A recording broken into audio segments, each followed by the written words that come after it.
we're going to go ahead and turn her back on right here and have a little bit of fun. A little bit of fun. This is a very elaborate quilt. And we're going to have some fun talking about it real quick. I'm putting a brand new design on here. It's called Busy Bee. I actually got it for a quilt very similar to this, and this is the very first time that I'm using it. So it is exciting. It's always exciting to start a new pattern, a new design, and I have like 70 brand new designs. Several of them I've already used, and this is one of them that is way new. So very excited. It's got a bee and it's got a flower, and they kind of alternate across. It's not directional, which is nice because I'm able to put a quilt on whichever direction works out best. And in this case, it's working out best to run it this way. She's almost done with that design, but she's run out of bobbin, so we're going to fill her up with another bobbin here in just a minute. So definitely didn't win at Bobbin Chicken today. Darn it. Scarlett started this quilt for her granddaughter, who's about 18, 19 years old.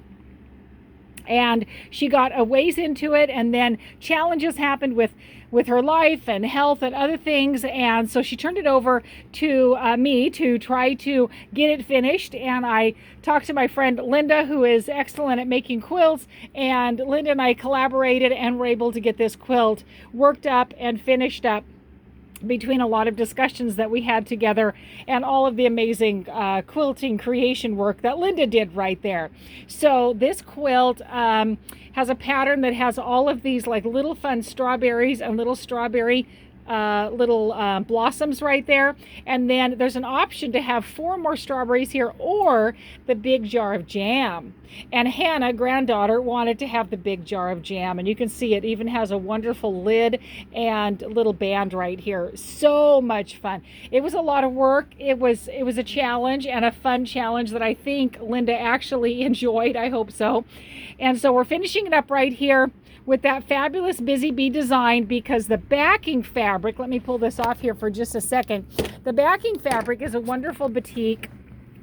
So it's almost the same on the front and the back, and has all those fabulous busy bees right there. So we've got the bees running on the front with the blossoms that are going to help to produce more fruit, and we've got the bees on the back that are bringing that pollen around. So it's excellent.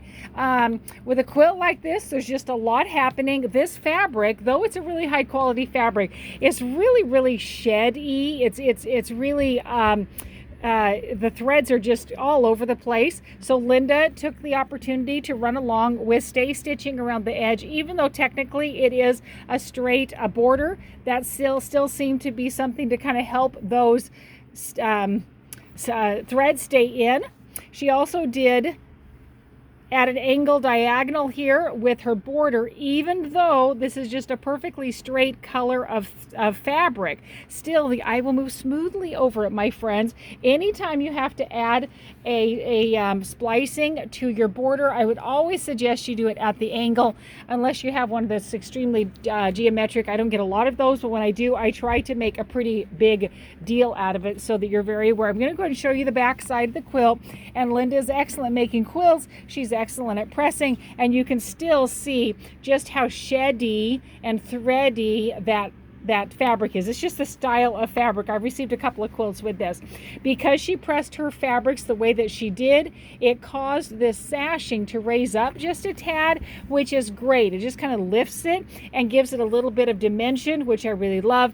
It's super fun. The strawberry block is a little bigger than the leaf and blossom block, but because it has the sashing on each side, it makes a nice alternation, lining up the top of each strawberry with the bottom of each strawberry. So it's kind of fun right there.